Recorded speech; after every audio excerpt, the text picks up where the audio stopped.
Hey everyone. It's so great to see so many faces out here. My name is Daniela Ugalde.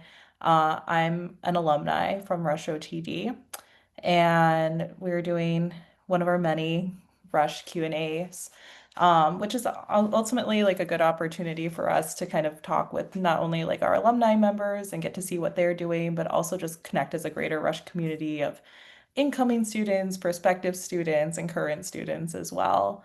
I am currently an OT in a school system, but I also serve on the admissions committee for Rush OTD as well. I graduated the class of 2024. Um, and ultimately from moving like as a student member to an alumni member, I was really thinking about like what our community needed in order to just foster more great relationships.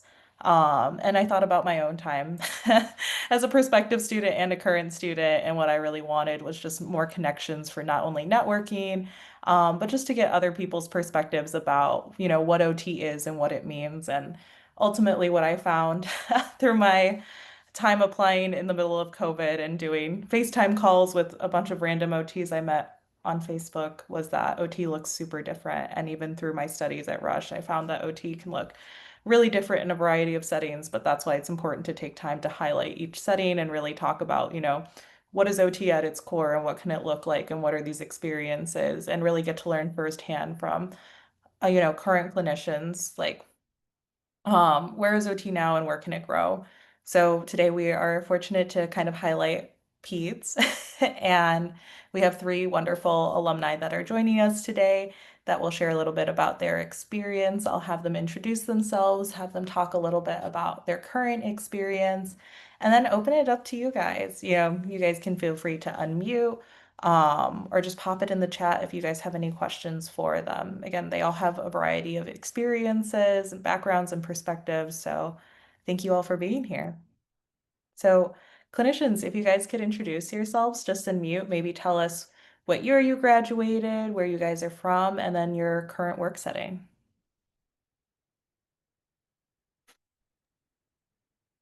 Sure, I'll go first. Hi, I'm Victoria Kluss. I graduated from Rush in 2010. I currently am in the north suburbs and grew up in the Chicagoland area. So after graduating from Rush, I started my career in acute care pediatrics at Comer Children's Hospital. So a day-to-day there looks very different than I think a lot of places. It's very fast-paced. It's obviously hospital-based.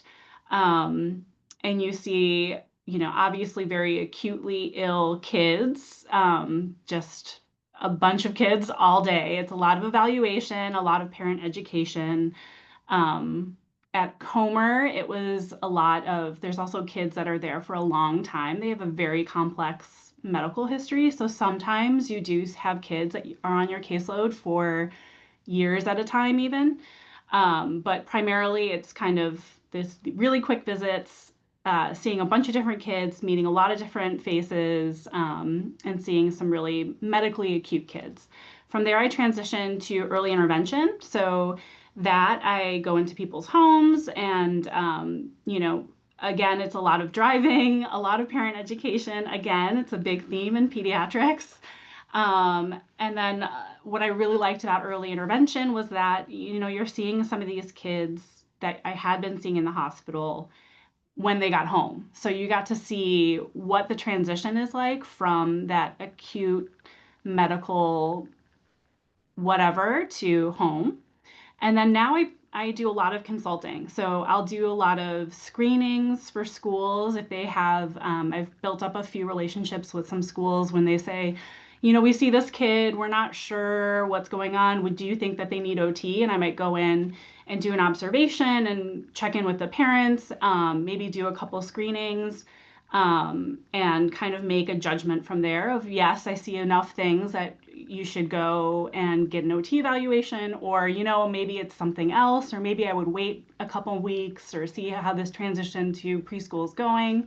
And then I also do parent education for them as well. So they'll have parent groups come in and I'll do a presentation on, development and especially the preschool area what sensory integration and processing and what does that look like? And especially coming out of the pandemic, I think they had a lot of parents who were interested in that and had seen a lot of sensitivities in their kids. And so they wanted a lot of education on that. So I would do presentations. So it's a very different clinical experience between the three. I'm not sure if anybody has any specific questions, and I'm happy to talk more about any of them. But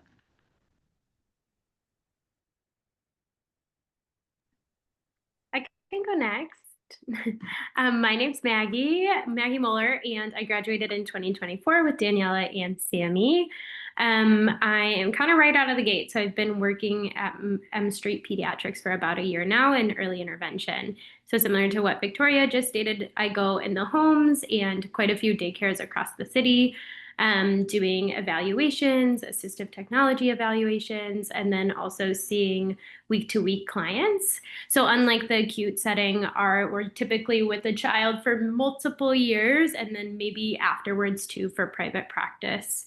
For fieldworks, I had fieldworks in outpatient pediatrics and acute care settings, so both adult and pediatrics. So any questions about that, I'm also happy to answer.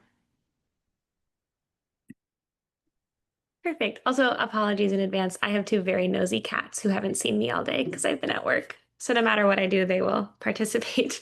Um, I am Sammy. I kind of like Maggie said, I graduated with Daniela and Maggie last year, so I've been an OT officially for a little over a year now. I'm working at M Street as well in early intervention, and then I'm also doing some part-time work at Shriners Children's Hospital, which is a rehab hospital out in Oak Park.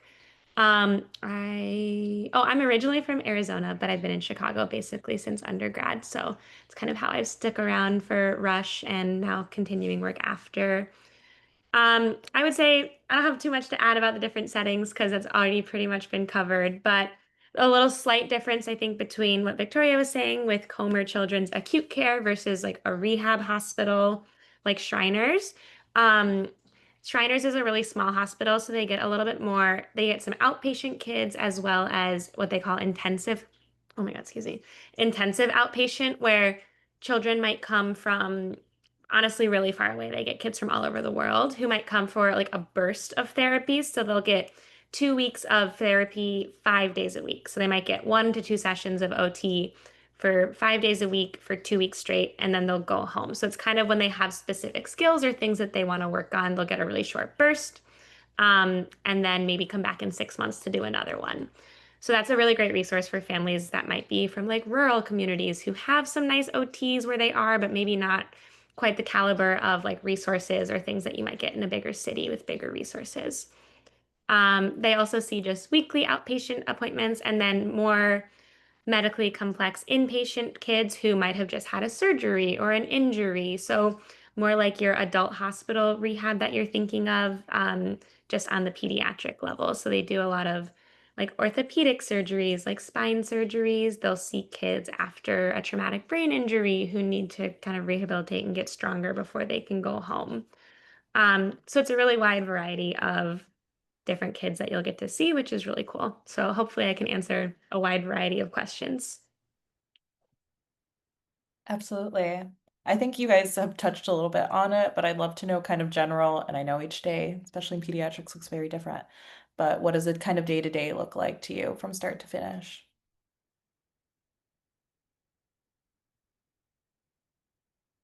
I can go again. I think Maggie and I might have very similar looking days, so feel free to chime in at any point, Maggie, if you want. So right now I am mostly doing early intervention and just like I'll go to the hospital every once in a while, so that's not really in my day to day. So my day in early intervention, what I'm doing is different for each kid, but kind of the structure of the day is the same. The nice thing about early intervention is it's really flexible, so you kind of get to set your own schedule. You have a goal of like the number of kids you see each week or each day, but how and when you see them is a little bit up to you. Because we're in the community going to people's houses, you'll see families for it's technically 50-minute appointments, and then you have 10 minutes to like write your note and get to your next visit. So I'll see about 6 to 7 kids a day, kind of driving within the same zip code, within the same neighborhood. So my drive is never too far. and then going into people's homes, completing appointments, and then kind of documenting on the go as I finish each appointment. Um, so typically, again, you get to set your schedule, so everyone does it a little bit different. I would say I typically do like 8 to 5, 9 to 5, Monday through Thursday. And then because I set my own schedule, I have a short day on Fridays, which has been really nice. Um, but what I'm doing each day varies significantly depending on, what type of child I'm working with, kind of what age of child I'm working with. We see kids 0 to 3, sometimes even a little bit older if we're seeing them privately. So if I'm working with babies, my day looks a little bit different than if I'm working with a 2, almost 3-year-old who's running around and significantly more mobile. But I won't get into the nitty-gritty too much because I probably could talk forever about that. Yeah, I think Sammy kind of nailed what my day-to-day looks like as well. In early intervention, you do need a specific credential to get to do evaluations. So I would only add like that. I usually will have like an evaluation block on Monday and Wednesdays. So I'll see clients in the morning, and then we do like team evals at M Street. So then that time is blocked off for an evaluation. Those are sometimes virtual, they're sometimes in person. So that's also nice too. We have the flexibility of doing virtual appointments if a family's too far outside of our zone where we can't drive to their homes. So it's a nice way to provide care to underserved communities as well. Um, and yeah, I think the flexibility of it has just been really nice. For reference, I have a new puppy, so I come home every day over lunch for about an hour and a half. Makes my days a little bit longer, but we have the flexibility to do that, and then half day on Friday. So that's been really nice.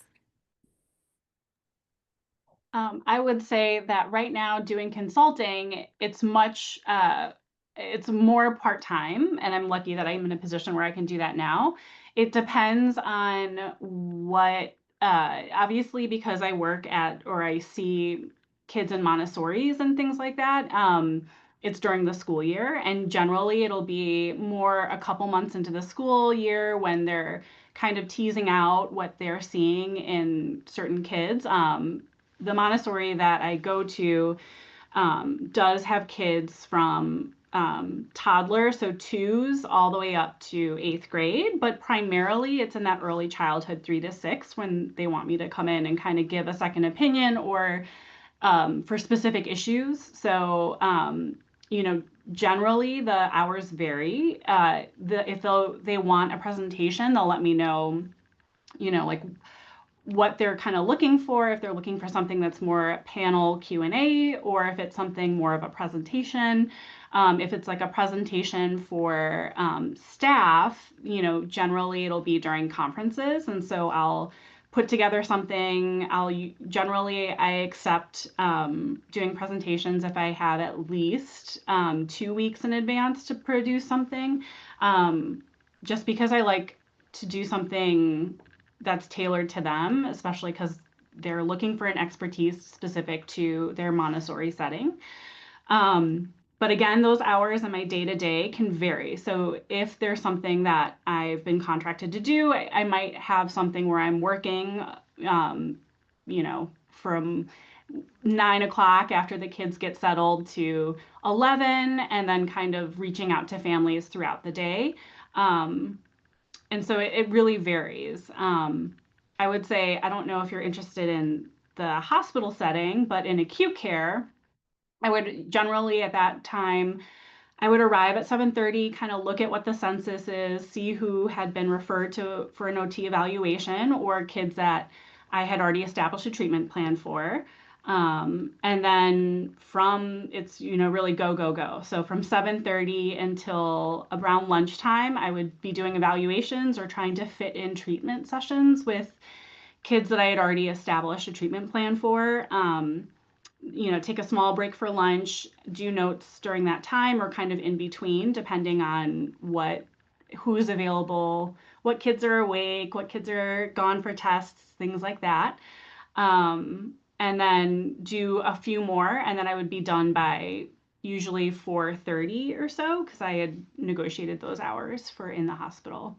And so every day would look different because you don't know who would get discharged or who's here or things like that. But yeah, at Comer you have a lot of autonomy, and so you really have to kind of figure out who's priority and who to see and kind of judge your day that way.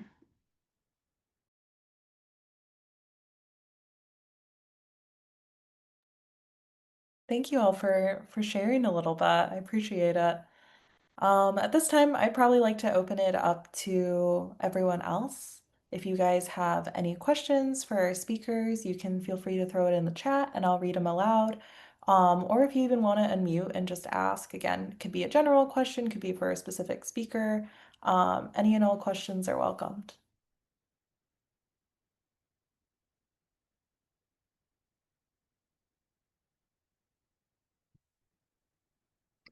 I actually have a question. What type of, this goes for like everyone. What type of clinical experiences or internships helped you the most in preparing for the role you guys are in now? I'm a junior in undergrad, so. That's a really great question. I do think a lot of my learning for my current position happened in school, like in grad school. I would say like my clinical experiences in school were the most beneficial for my practice currently. I would say if you're, for me, like interested in pediatrics, pretty much every job I have ever had before going to grad school was working with kids. And I think just some of that like hands-on experience was helpful.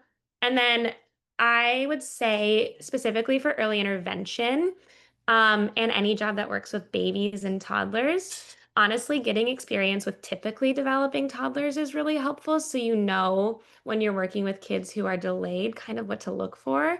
You're like, oh, this is what they like ideally should be doing at this age, and they're not doing it yet. So I'm noticing the gap there. So like babysitting, teaching swim lessons, volunteering in a preschool classroom, stuff like that, I think could also be really beneficial. I agree with Sammy. I think just getting in with the population that you might want to work with, which you might not know now, and that's totally fine too. A lot of the learning does happen when you're in grad school, so I wouldn't stress too much. I think outside of grad school, what was most beneficial for me, I was a rehab tech in an outpatient pediatric clinic. And that was really nice before coming into early intervention because when you're in early intervention, you're kind of on your own going into the homes. So being in a clinic really opened my eyes to what speech therapists do, what physical therapists do, how they can work together. And so learning other members of that team and how we can work as a unit, even though we're not actually side by side during most of our sessions. I would agree with Awesome. what's Thank you. already been said. I would say, I think pre-grad school, I don't know what admissions looks like now because it's been ages, but I also did a lot of shadowing. So spending time with OTs who allowed me to kind of follow them around the clinics and see kind of what treatment sessions would look like. I know even then it can be difficult to find shadowing positions. So I'm not sure how it is now post-COVID either. But any of those volunteering positions, I think, was really helpful in being able to kind of see, oh, this is kind of what OTs do. Especially if you're interested in pediatrics specifically, it was really nice to see, okay, this is how this translates because hand therapy can look very, very different, for example, than what pediatrics looks like. Yeah, I think you bring up a good point about that. I know that's something that we're working on as like an admissions team, is just getting prospective students connected with opportunities to shadow. Again, I was a COVID baby applicant, so there was no shadowing opportunities, and so I feel the complete need to really help, incoming students that are interested in OT do that. So we've had, again, we reached out to our alumni network, and there's a variety of alums that are willing to like host people in a variety of different ways. So please stay tuned for more information on that and more emailings about that. Because again, I agree. Shadowing is like a great opportunity to kind of pick a clinician's brain and be like, hey, this is what your day to day looks like, but I've seen it a little differently here. Why and how? And like, it's really cool. It's cool to get that hand-on experience. I That just sounds great. Thank you. I saw Bridget's question in the chat too, so I want to pop in and answer that really quick. She asked about the EI evaluator credential. Yeah, it's kind of bizarre because when you exit grad school, you can do evaluations. So I was able to do private ones, but not specifically early intervention ones through the state. I believe it was like 750 billable hours. And I did my capstone with M Street too. So they were able to add those hours on. And then you take like 3 of your annual evaluations and send them in, and they essentially give you feedback. Then you have to get a temporary credential, and then you have to send 3 more for your full credential. So it's a little bit of a process, but it's all right.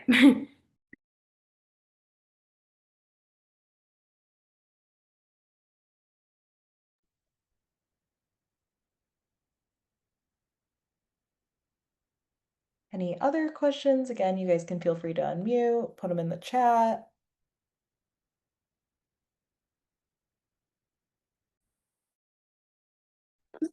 Hi.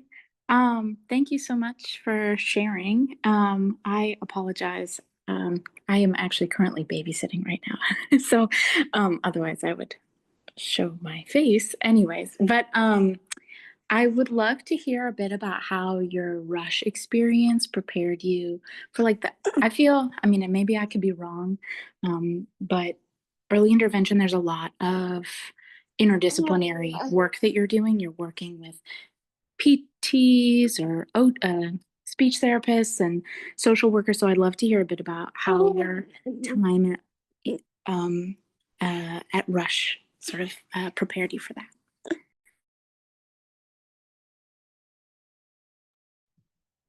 I can jump in. I think for me, Rush really prepared me in that I think the connections that I was able to make with other, OT is kind of a small profession. And so whether or not you realize it, kind of if you've known one person, you kind of get to know a lot of people. Like for example, I know Allie who runs M Street very well. I actually used to work with her back in the day. Um, but that's just kind of showing how small the network is when you get to OT and then even more specifically pediatrics and then the Chicagoland area.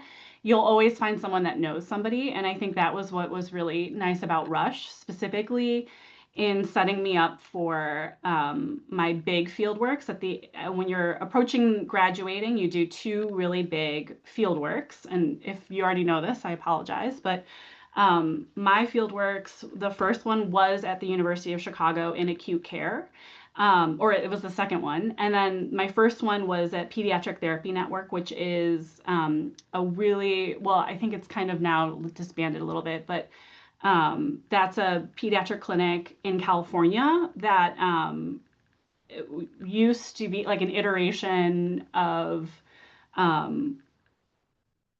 like where sensory integration started. And so by being able to go out there because of the connection to Rush, I think it was really an opportunity that very few people have unless you go to USC, really, because that's where most of their students come from. So I think that really kind of set me up for the pediatric aspect of it, and then being able to go and do acute care at University of Chicago really set me up to be then the acute care therapist in Comer, which is their children's hospital. So for me, it was really realizing how small the OT community is and how those connections and being able to go to those field works really set me up for pretty much everything I do now. Because without that, I don't think that I necessarily would have been set up to succeed as an acute care pediatric therapist right after graduation, especially because Comer, I was the only peds OT there. And I believe that's still how it goes. So to be able to go and kind of fall into that position only because I had I had the acute care training from them during my field work, and then also from my field work at a peds clinic in California really kind of set me up for a Comer. Yeah, just I think that a lot of it is like the connections that Rush has. And obviously, we're all like a little bit biased, but I would say that from what I've heard, like in and around other pediatric clinics, again, it's a small world, so there's a lot of talk that Rush students are typically the best prepared for their field works, which kind of allows them to succeed a little bit more on those field works. So that gives you more opportunity to not just figure out how to be a really awesome OT, but you also get to figure out like how to collaborate with others successfully. I feel like going in with a really, really awesome baseline of knowledge and like skills that I'm understanding, it made it a little bit easier for me to learn in my clinical experience so that I could also like kind of branch out and see other disciplines or like work together with other disciplines without being so stressed about like, no, I just need to focus on OT so I can figure all of this out right now. I like felt a little bit more comfortable kind of exploring out a little bit, if that makes sense. Um, so I wasn't like 100% just like super focused on I need to do all of this right now and learn it all right here because I wasn't prepared otherwise. Also, like Victoria was saying, Rush has really great connections to really awesome clinics that we do get to collaborate a lot in. It's not always the case. Not all clinics are super collaborative, but I feel like from what I've heard from our peers and just like generally out in fieldwork experiences, that a lot of the places that students from Rush go have really great working relationships within all of the disciplines. Yeah, the last few things I'd add, there was an interdisciplinary course when we took when we were in the program too, where you could collaborate with like med students, nursing students, speech therapists. So that was nice just initially like dip our toes in. And then our fieldwork sites were all really great and we're very open to hearing what we wanted to learn about too. So you're there for an extended period of time. Oftentimes my supervisor was gone for a day or had continuing ed. And so it gave me the ability to speak up and say, you know, I really want to see a swallow study with the speech therapist, and they would let me go shadow too. So I think advocating for yourselves in those ways too, so you can see what other roles are like in certain settings is really helpful. So you can know better how to work as a team.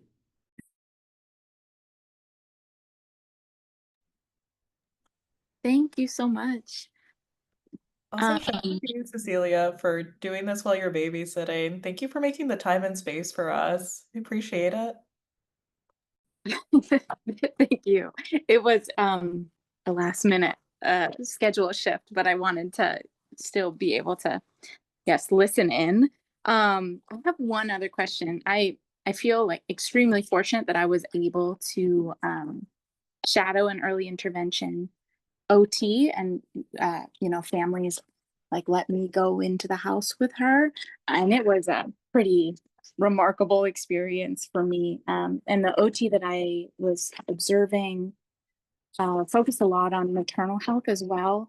I'm coming from Georgia, and the maternal mortality rate is like is unbelievable. Anyways, and that she's really trying to incorporate that into her practice. And I'd love to hear if, you know, if those are spaces that you're in as well.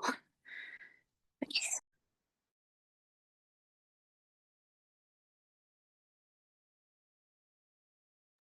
Yes, for sure. In early intervention, we work with the whole family. So I think when it comes to maternal mental health, that's going to affect her, that's going to affect the baby, that's going to affect the family. So we do our best to provide support there, ask questions when we know they're struggling, and then set them up with appropriate resources. As OTs, I don't feel fully equipped to target certain like diagnoses or anything like that. So knowing when to refer on to extra social work, sport, psychiatry, those type of things. But definitely prioritizing maternal mental health is crucial for any type of progress with baby. To add to that, that's one of my favorite things about OT is that we really get a good, or oh, sorry, EI, OT also. We really get a good insight into like what's going on in families' homes because we're like really in the nitty-gritty, very personal. We're in people's bedrooms, living rooms, bathrooms, like we're doing all of it. So you kind of get a good insight into kind of what's going on in family dynamics, what's going on that week with people's mental health or physical health or anything else.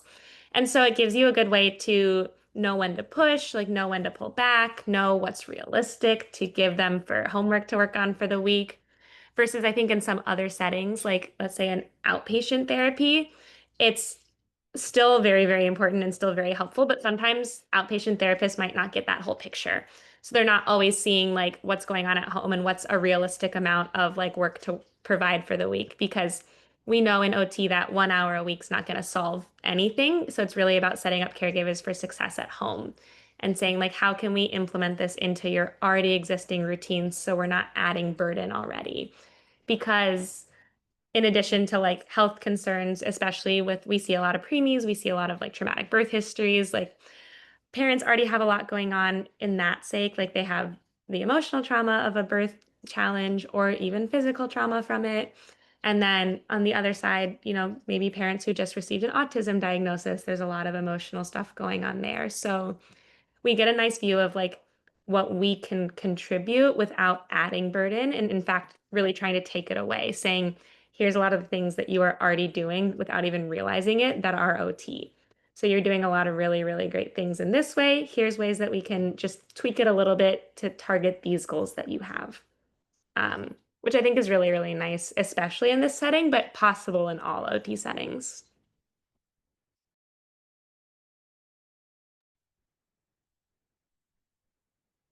I see a couple questions in the chat. The first one's about the application process, which I'm not current on for Rush, so I'll let someone else answer that one. But then I see one about the different roles that I specifically had and the transitions between them.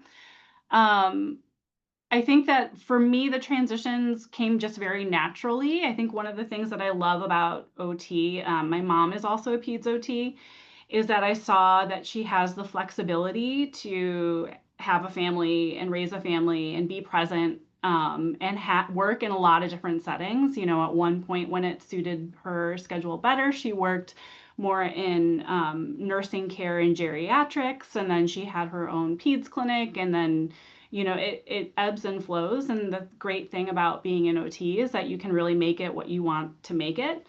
I really loved working at Comer. I loved the acuteness of it. And I think working in a hospital, though, it requires a lot of sacrifice in terms of working holidays and weekends. And it's stressful because you're seeing really sick kids.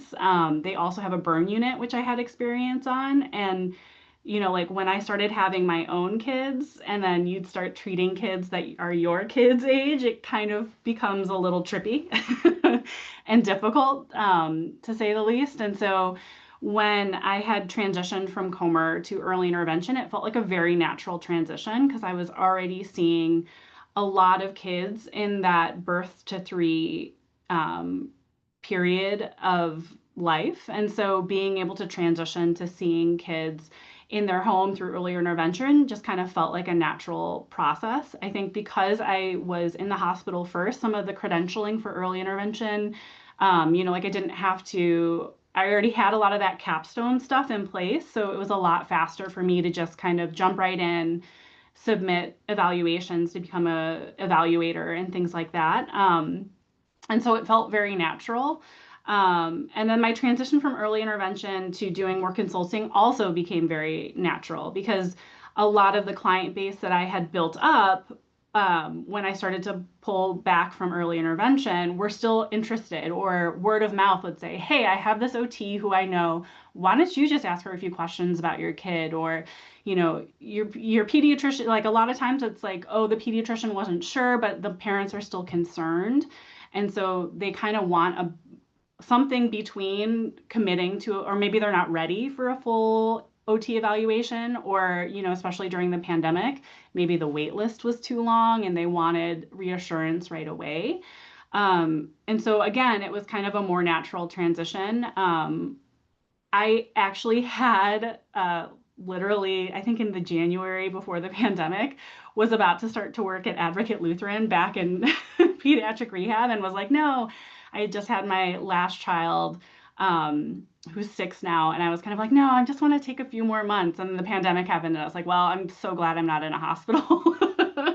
And so it was very natural to kind of start doing this more consulting, just because I had kind of built up a client base and a reputation as, oh, this is someone that you can ask. Or, once you start seeing families, especially in intervention for years at a time, a lot of those families I still keep in contact with and will still reach out. And so it ended up being a very natural transition. And Um, I think what's so great about OT is if I wanted to, it's such an in-demand profession. If I wanted to start working in early intervention, I could probably in the next couple of weeks. I don't know that my credential is still valid, so I probably would have to redo it, but I could if I wanted to. And you see jobs for OTs everywhere, and I especially now I'm seeing a lot of people who are transitioning even from client-based OT to doing more of the consulting, more of the business end of it. I think there are a couple grads who work for like Bioness from my year. So they do more of like even more of that biomedical field rather than even client care. And I think that's what's so great about having a master's degree or there wasn't an OTD program when I was at Rush, but or having one of these advanced degrees in OT that you can kind of tailor it to what you need to tailor it to. Um, and so for me, those transitions kind of came very naturally and was very flexible with where I was in my personal life, and then also professionally. Thanks. Sammy and Maggie, any advice for the application process? I think it looked a little bit different when we applied because it was COVID, so there wasn't like a shadowing requirement because that wasn't possible at the time. I am like trying to think back to the application process and like what it involved. I think the biggest piece of advice that I got on it was like if you like it's everyone is stressed about it. It's okay to be stressed about it. I totally understand that and validate that. The nice thing about OT is that like it feels like it's so important to get in this year and go this year, but like taking another year to get more experience, if for some reason the application process doesn't work out this year, is not always a bad thing. It can sometimes be helpful to gain some more of that like clinical experience or observation or kind of decide like what interests you or what programs you're looking into, learn a little bit more. Um, and that is the nicest thing about kind of adding to what Victoria was saying is there's always a need for OTs. So like no matter what, if it's something that you're really passionate about, it's going to work out. Maybe not immediately, but it's going to work out because we need people who are passionate about OT in the field. It's ever growing, especially pediatrics. So that would be my main advice. I don't remember much about the actual application process. That might be more of a question for y'all on the actual app, like admissions team, but that's my biggest piece of advice is like if you're passionate about it, it will work out. I can give some advice if nobody else has any. In your personal statement, you know, if you have a story about why you're becoming an OT, you want to like say something about that. You also want to make sure that you have somebody read your personal statement who's a good writer and check it for grammar and sentence structure and content and spelling. That's very important. You don't want to give it any more time than what you would want to read if you were having to read 5 personal statements in a row, which is what our faculty do sometimes when they're reviewing these. So we want to know that you're excited about OT and why. And the other thing I would say is when you are looking at the application, there's a whole section at the bottom on experiences. They don't all have to be OT related. You know, if you volunteered at church or a soup kitchen, we want to know that. That says something about you as a person. And we're looking at these applications in a holistic manner. So that's my advice. Yeah, I second the one about experience. I think I'll often get like people, it's like, well, I was just like, I was a waitress at Denny's. What does that have to do with anything? I'm like, it has everything to do with everything. Like, that's a lot of like social interaction skills. That's multitasking. That's meal preparation skills. I was like, that's a lot of different things that like go into your application. And again, everyone's application is unique. I think sometimes people are like, well, like I wasn't a rehab tech, so like I don't have any of that experience. Like it's okay. Not everyone that's gonna come in is gonna be a rehab tech. Like it's all good. And in fact, like I think it's the people that have like some of the most like diverse and like, very different experience that I'm like, oh, that's interesting. Like that would be really cool to like hear more about that. Let's give them an interview. But again, like if you ever have like any questions or like anything that you're like second guessing, um, just, feel free to send something out.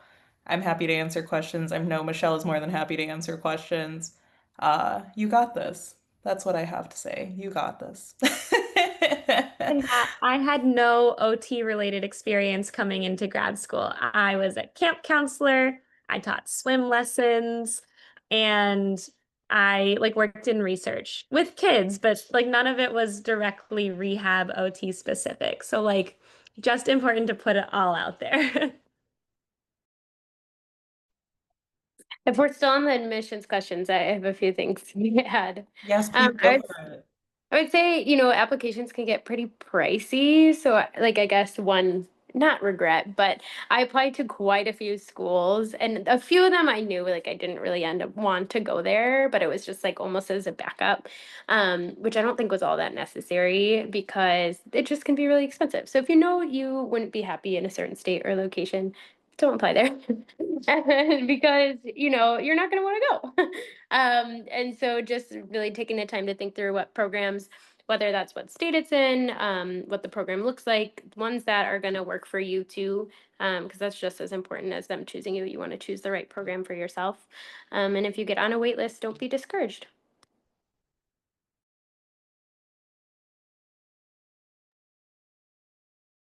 Awesome. Thank you. Thank you. Okay, we have 15-ish minutes. Any last minute questions? Anything you're curious about? Again, can be as big or as small. What do you guys think?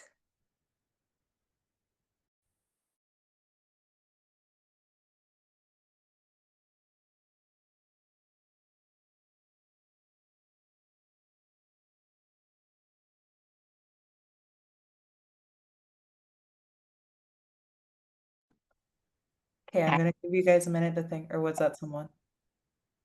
This is Bridget, so like I can throw in there. I'm just curious, like the most like rewarding and like challenging aspects of like EI specifically. Took the words right out of my mouth. Good Oh, question. I stole it. I knew you were gonna come up with something good, Daniela.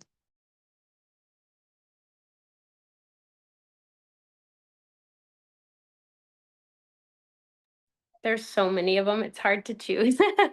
Um, challenging, I think, the flexibility is obviously a great perk, but with that comes, cancellations, drive time, showing up to the wrong house, knocking on a door and they're not home. So all those, challenges with building your own schedule come frequently in EI, but I think specifically, I love the pediatric population, especially the early population, and making such a big difference when they're so tiny and their brains are still developing so much can be so rewarding.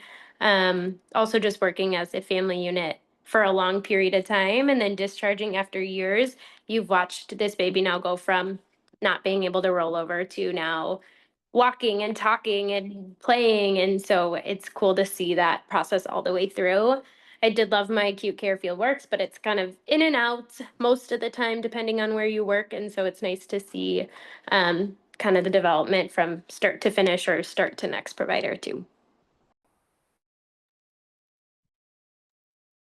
I can jump in next. I have similar ones, but I'll add a couple extras. I would say one of my biggest challenges, especially early on, I am feeling like I'm getting more confident, is that when you go into people's homes, the best policy in early intervention is to not bring in materials. You want to work with what's available in the family's houses because that sets them up for success when we're not there. So they can, emulate what we're doing, imitate it, find ways to work with what they have at home.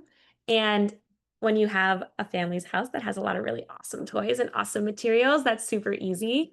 When you're going into houses that might not have as many resources, that can be really hard. And you might have to come up with more creative ideas or just different ideas, working with household items rather than toys, things like that. And similarly, like you might not have, a swing or a crash pad to jump into. You just have to kind of get a little thinking outside of the box to still meet all of your goals, maybe sensory needs, things like that, just in a different way that you maybe didn't learn in grad school. So we're doing all the same ideas as grad school, just finding new ways to do it. And I think, again, I'm getting better at it, but that was a very big challenge at first. And then the rewarding, I feel like I say this a lot with anyone who asks me about pediatric therapy, just like even friends and family that don't really know what I do. Is that one of my favorite things about working with pediatric population is, for the most part, especially this young age, is that they are consistently making progress. And the nice thing is, because they're little, they're small, this is just, them growing and meeting milestones. It's not as much like, they were at a certain level of function, lost it, and now we're trying to regain it. It's really just continuous growth from like one step to the next, to the next, to the next. So we're always making progress. It's always fun and exciting. Families are always super happy with even the smallest amount of progress. Like last week, I had a kid drink from a straw for the first time, and that was like the most exciting day ever for that family. So it's really just like the smallest little wins in pediatric feel like really big wins, which I love. I would add a couple more things to early intervention. I think, M Street is a great agency in that they really try to build teams that send out to the house. If I think Allie's doing it the same way that she had previously. I've definitely been in situations in EI where I'm working with other disciplines who expect OT to look very different or disagree with treatment plans. And it can be very tricky. I think the priority in early intervention is very family based, and it's so great. And I love it. And I think when it works well, it works great. But I've also experienced families who maybe were not ready for all the therapies that are coming in, maybe have a different mindset because you're coming into their house. And so they treat you like a nanny and not like an OT. I've experienced times where maybe the developmental therapist came in first and said, "Oh, you don't need the OT," even though they qualified for OT, and then they don't schedule their OT. So I think early intervention is tricky on that front, only because you have to be confident in who you are as an OT and really be confident in the agency or whoever you have that's backing you up when you go into those situations. Um, because it can be tough if you are calling to schedule a treatment session for a kid who's qualified for OT early intervention and they say, "Oh, the DT said I don't need this," or, like, "I think I'm just going to do DT instead of you," because they happen to go in first and they're overwhelmed and don't know how to schedule 2 or 3 or 4 therapies. Um, so I think that I definitely have experienced those frustrations, and it can be really difficult. It's different than if you're working in a clinic where they want to come. They've made the effort to book the appointment to come to the session. They're looking to you as the expert. And sometimes I think it can be tricky in early intervention, but with that, I think you really, what's really important again is to make sure that you feel confident who you are as an OT and that you have coworkers and agencies that'll back you up when you come into those situations. I know not all of them are like that, so it can be really tough, especially as a new grad, if you're working for one of the bigger ones. Not that there's anything wrong with that, but I think it can be really tricky if you don't have an experienced therapist to bounce ideas off of, or just say like, "Hey, got a family who's a little apprehensive or a little cuckoo, or this is feeling even unsafe to me," and not having someone to back you up in those situations can be really tough.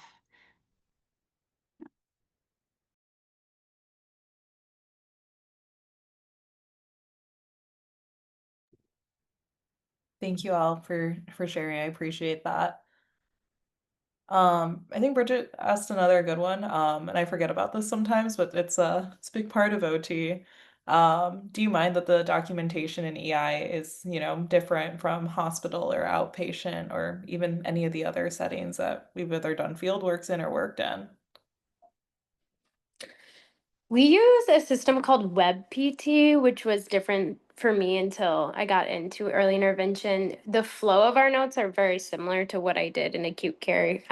You'll learn this, but you have like personal statement, then you get into what you see and your overall assessment, and then the plan moving forward. So we kind of follow the same flow, which is nice. What I've experienced in early intervention is it's a lot more family friendly language, which I enjoy. Whereas in a hospital, you're using tons of abbreviations, a lot of medical terminology. And if, a family or someone else outside the hospital system read it, they would say what is going on.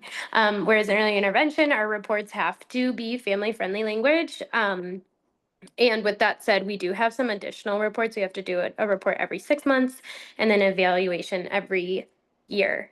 So there is some extra report writing, which does get compensated in EI, aside, not your daily notes, but the extra documentation does. So I know CME, I see like half private, half EI, so I don't have to do as many reports, but CME sometimes has a ton of reports to do, which can be overwhelming at times, but I think the more you do them, the quicker you can kind of grind them out. So that's my experience. I would only just add, again, I think that's also agency based. So I know some of the agencies like Allie's agency will use WebPT, which is very close to what is used in Epic and what I used in Comer. The language might change a little bit, but I think that her documentation system and some of these agencies document pretty closely to what an outpatient therapist might document. But I don't think it's required necessarily by early intervention. So I have seen other therapist notes in early intervention, and you're like, what in the world? So I do think that it can be very different. And I think there's a wide range within early intervention. And again, that might lead back to what I was saying with the frustrations. Sometimes you get notes from previous therapists and you're like, what? I don't even understand what happened here. Or there's not any information available on the note. Not to say that they didn't do anything. Maybe they did. You just don't know. And so I do think that there is a lot of difference. I would say I did enjoy being able to use more family-friendly language when I was in early intervention, only because I think that the parents then can use it and they can see what you did and translate it into what they're doing in their everyday life, which was the whole point of early intervention. But I do think that there can be a wide spectrum of differences in documentation and what's required in early intervention versus what's required for reimbursement in a hospital, for example.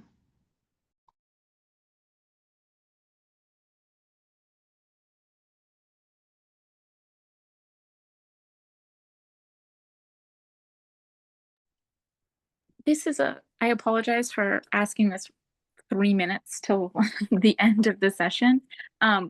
Since, if I'm not mistaken, early intervention differs state by state. And I was curious, you had mentioned agencies. And so is it like you're contracted directly with whatever the program is that's through the Department of Public Health, or is it through agencies that then? I was a little bit curious about that structure in Illinois. And then also, is it free for families, or does insurance play a role? Thanks.